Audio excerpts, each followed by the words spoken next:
Dalam nama Bapa dan Putra dan Roh Kudus, amin. Bu Bapak, saudari, saudaraku yang terkasih, kaum muda, adik-adik, salam bantul kasih, berkah dalam.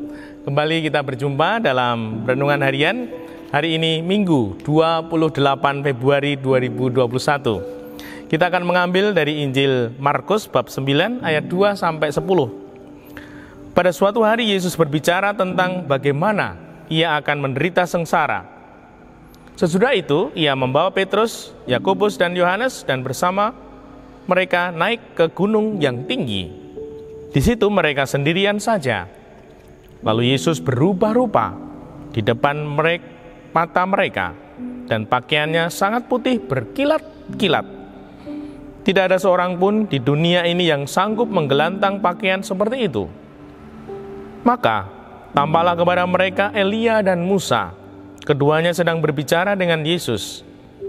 Lalu Petrus berkata kepada Yesus, "Rabi, betapa bahagianya kami berada di tempat ini. Baiklah kami dirikan 3 kemah, satu untuk engkau, satu untuk Musa, dan satu untuk Elia." Petrus berkata demikian sebab tidak tahu apa yang harus dikatakannya karena mereka sangat ketakutan. Maka datanglah awan menaungi mereka, dan dari awan itu terdengar suara, "Inilah anakku terkasih, dengarkanlah dia." Dan sekonyong-konyong waktu memandang sekeliling, mereka tidak lagi melihat seorang pun bersama mereka kecuali Yesus seorang diri. Pada waktu mereka turun dari gunung itu, Yesus berpesan supaya mereka jangan menceritakan kepada siapapun apa yang telah mereka lihat itu sebelum Anak Manusia bangkit dari antara orang mati. Mereka memegang pesan tadi sambil mempersoalkan di antara mereka apa yang dimaksud dengan bangkit dari antara orang mati. Demikianlah Injil Tuhan. Terpujilah Kristus.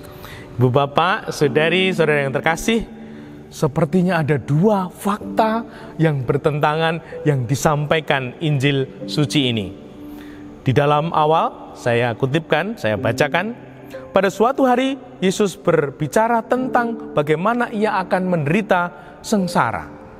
Lalu, Tuhan Allah, maka datanglah awan menaungi mereka, dan dari dalam awan itu terdengar, "Inilah anakku terkasih, dengarkanlah dia." 2 hal yang bertentangan sepertinya. Inilah anakku yang terkasih, namun Tuhan Yesus mengatakan Ia akan menderita sengsara. Loh, anak terkasih kok menderita sengsara? Ini bagaimana? Inilah yang bisa menjadi renungan yang dalam untuk kita. Tuhan Yesus benar-benar Putra Allah, Anak yang terkasih. Ternyata itu bukan berarti hidup Tuhan Yesus akan lurus, mulus, enak, nikmat. Tidak ada yang jelek, tidak ada yang susah, tidak ada sengsara. Tidak. Dicintai Allah, menjadi anak terkasih Allah, bukan berarti tidak ada masalah, tidak ada sengsara. Nah, semoga ini menjadi peneguhan kita semua bahwa Tuhan Yesus Allah Bapa sungguh mencintai kita. Dan bukan berarti ketika Tuhan Yesus mencintai, mengasihi kita, bukan berarti terus kita tidak sakit, lalu kita tidak ada masalah, lalu kita hanya hidup enak, lurus mulus. Tidak. Maka dari itu menunjukkan kepada kita bahwa di dalam derita, di dalam masalah, di dalam salib kehidupan, Allah ada. Allah ada di dalamnya. Dan seringkali kita baru menemukan mutiara hidup, menemukan kehendak Tuhan setelah kita mengalami atau menjalani masalah, menjalani kesulitan menjalani salib kehidupan kita. Sungguh Tuhan Yesus Allah beserta kita. Kita bisa mengingat di dalam Ekaristi, di dalam Misa Kudus. Kita sungguh diingatkan dalam satu peristiwa Misa Kudus perayaan Ekaristi, berkali-kali kita diingatkan di awal, Tuhan sertamu.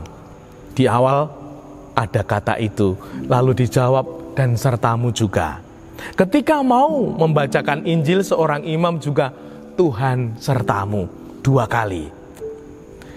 Dikatakan Tuhan sertamu dan sertamu juga. Lalu kemudian di dalam prefasi juga Tuhan sertamu lagi 3 kali. Ini mengingatkan kita, Tuhan sertamu dan sertamu juga. Lalu kemudian dalam doa damai, damai Tuhan sertamu. Nah, dan beserta rohmu juga. Nah, ini sungguh 4 kali. Lalu kemudian dalam berkat penutup, imam kemudian juga mengatakan Tuhan sertamu lagi. Dalam satu peristiwa Ekaristi, kita diingatkan, diyakinkan, dibimbing untuk yakin Tuhan sertamu, Tuhan beserta kita. Semoga ini sungguh meyakinkan kita bahwa kita tidak sendiri dalam situasi, kondisi apapun. Tuhan sertamu, Tuhan ada bersama kita. Semoga ini menjadi keyakinan dan peneguhan kita agar kita menjadi pribadi-pribadi yang sungguh ayem, tentrem. Karena apa? Tuhan beserta kita, Tuhan sertamu. Semoga dengan demikian kita tidak terlalu takut, tidak terlalu sedih, tidak terlalu gelisah, tidak terlalu khawatir di masa yang tidak mudah ini. Tuhan sertamu dan sertamu juga. Dimuliakanlah Tuhan kini dan sepanjang masa.